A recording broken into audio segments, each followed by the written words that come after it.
બનાસકાંઠા જિલ્લાના પાલનપુરમાં એટીએમમાંથી 8.56 લાખના ફ્રોડનો ભેદ ઉકેલાઈ ગયો છે। આ ઘટના સાથે રાજ્યવ્યાપી એટીએમ ફ્રોડ રેકેટનો પર્દાફાશ થયો છે। પાલનપુર હાઈવે પર એક ખાનગી બેંકના એટીએમમાંથી આરોપીએ અલગ અલગ સમયે 8.56 લાખ ઉપાડી બેંક સાથે છેતરપિંડી કરી હતી। આ અંગે બેંક દ્વારા પાલનપુર પશ્ચિમ પોલીસ મથકે ફરિયાદ નોંધવામાં આવી હતી। પાલનપુર પશ્ચિમ પોલીસે હરિયાણાના વકીલ ઇદ્રીસ ખાન મેવ નામના શખ્સની ધરપકડ કરી તપાસ હાથ ધરી હતી। આ દરમિયાન રાજ્યવ્યાપી રેકેટનો ખુલાસો થયો હતો।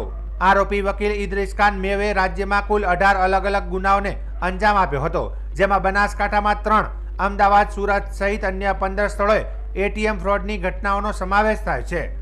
પોલીસે આરોપી વકીલ ઇદ્રીસ ખાન મેવની ધરપકડ કરી લીધી છે અને તેની સાથે સંડોવાયેલા અન્ય 2 સાગરીતોને પકડવા માટે વધુ તપાસ હાથ ધરવામાં આવી છે। પાલનપુર પશ્ચિમ પોલીસ સ્ટેશન વિસ્તાર જે છે તેની અંદર 13 થી લઈને 16 તારીખ સપ્ટેમ્બર મહિનાની અંદર 88 જેટલા ટ્રાન્ઝેક્શન એટીએમ માંથી જે ફ્રોડ થયેલા હતા તેવું ધ્યાને આવ્યું અને જે ટ્રાન્ઝેક્શનમાં 8,65,000 જેટલી અમાઉન્ટનું ફ્રોડ થયું હતું। તો સીસીટીવી આધારે પાલનપુર પશ્ચિમ પોલીસ સ્ટેશને તપાસ કરતા માલુમ પડેલું કે આ જે આરોપીઓ છે તેઓ અન્ય જગ્યાએ પણ આ રીતના ફ્રોડ કરેલા છે અને પાલનપુર પશ્ચિમ પોલીસ સ્ટેશનની ટીમે એક આરોપીને ઝડપેલો છે, જેનું નામ છે વકીલ ખાન ઇદ્રીસ ખાન મેવ।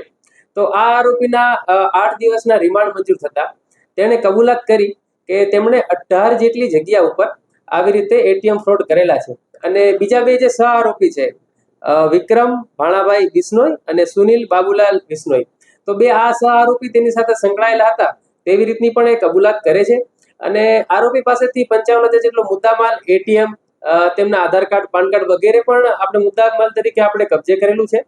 અને આ જે આરોપીઓ છે તેની એવો એવી રીતની છે કે ડમી એકાઉન્ટ હોય તેના એટીએમનો એ ઉપયોગ કરે અને એટીએમ મશીનની અંદર એ એટીએમને ઇન્સર્ટ કરે અને અમાઉન્ટ એક વખત વિડ્રો થાય ત્યારબાદ એટીએમ સાથે ટેકનિકલ છેડતી કરી અને પૈસા વિડ્રો કરી લે, પણ એમાં બેંકની અંદર ટ્રાન્ઝેક્શન ફેલ આવે એટીએમની અંદર।